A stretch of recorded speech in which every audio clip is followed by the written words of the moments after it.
Hey there guys, we're taking a look at Battlefield 1 running on the AMD Ryzen 5 5500U, this time with 16GB of RAM, and the 16GB of RAM really seem to be doing some excellent work in this game. The game is currently running at 1080p with the lowest in-game graphical settings, and the performance that we're getting here is actually very impressive, considering we're also at the 15-watt TDP instead of a 25-watt TDP. So this is how the game would be running on the stock system, and the performance that we're getting here is decent enough. 1% lows that are above the 30 FPS threshold and averages that are in the low 40s is going to be a consistent enough experience that a lot of people are going to be able to play it, though I was having odd graphical glitches here and there in the game. I'm not 100% sure what was causing that, and it was really just in this specific map, but it was something that would happen sometimes. It got really bad at some point where part of the map just would make the screen go completely black. It was an odd issue, but it really wasn't something that completely ruined the gaming experience like this. And overall, I would say that at 1080p with the lowest graphical settings, this is playable enough, but I can understand, being a first-person shooter, that you might want higher FPS in this. I had a decent enough time playing like this, but I can understand if that's just not your cup of tea. You might want a little bit better performance, and we can get that if we just drop the resolution down to 720p, and we'll take a look at that right now. And at 720p with the 15-watt TDP, we can actually get a above 60 FPS average with 1% lows that are comfortably in the mid-40s.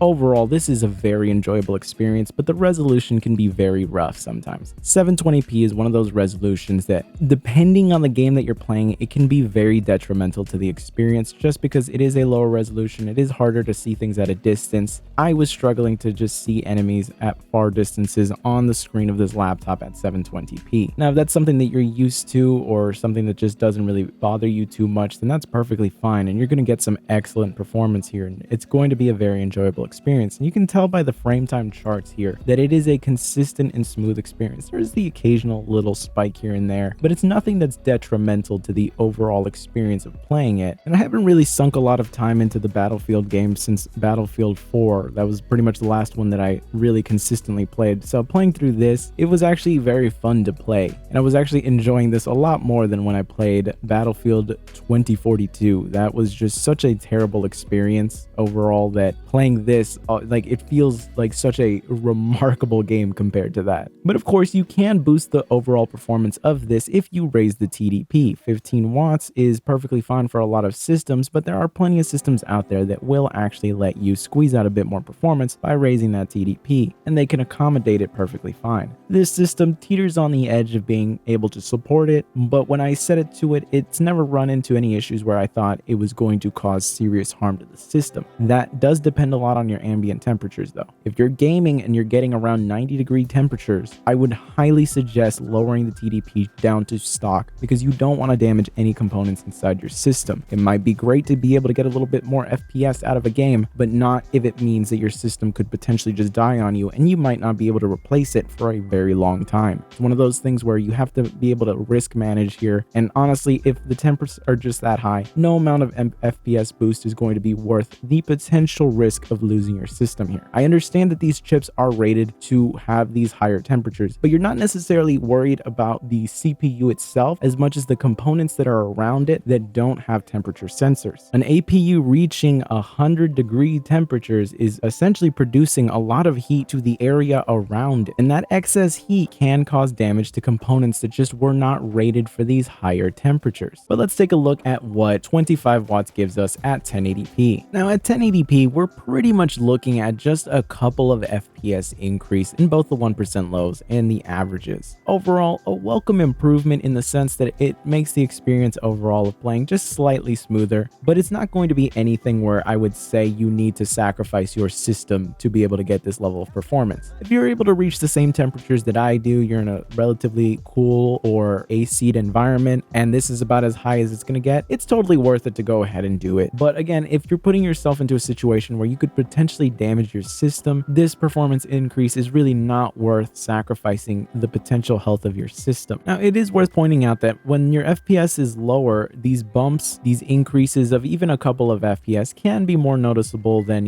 increasing the FPS by 20 if you're getting like 120 already. But it's really not going to be worth making the system uncomfortable to use or just having it run at a very, very loud volume. But anyways, let's look at the game running at 720p to see if that actually netted us a bigger increase. Now taking a look at the game running at 720p with the lowest in-game graphical settings at the 25-watt TDP, we are noticing a slight increase in the 1% lows that are putting us a lot closer to a 50 FPS average for the 1% lows, and the averages overall are a little closer to 70. It is a nice bump overall, as it's going to make the experience of playing a lot smoother, and it does keep things within the FreeSync range of the display, at least if you lock your highest FPS here. Personally, I don't do that for these types of FPS games, but if that's something that you want to do, the system itself actually does have a FreeSync display, and you can actually alleviate any potential screen tearing issues that you could be running into. But really, overall, the performance increase, while welcome, is not going to be anything substantial, and if you do pay attention to the temperatures, it is noticeably hotter than how it was running at the 15-watt TDP. So while the performance increase that you do get is decent enough, it might just not be worth the increased temperature and noise to you. And overall, if you just keep things at the stock TDP, you increase the overall longevity of your system, it'll last you longer, you wear out the battery a lot less, because that is one thing that you need to remember. Excess heat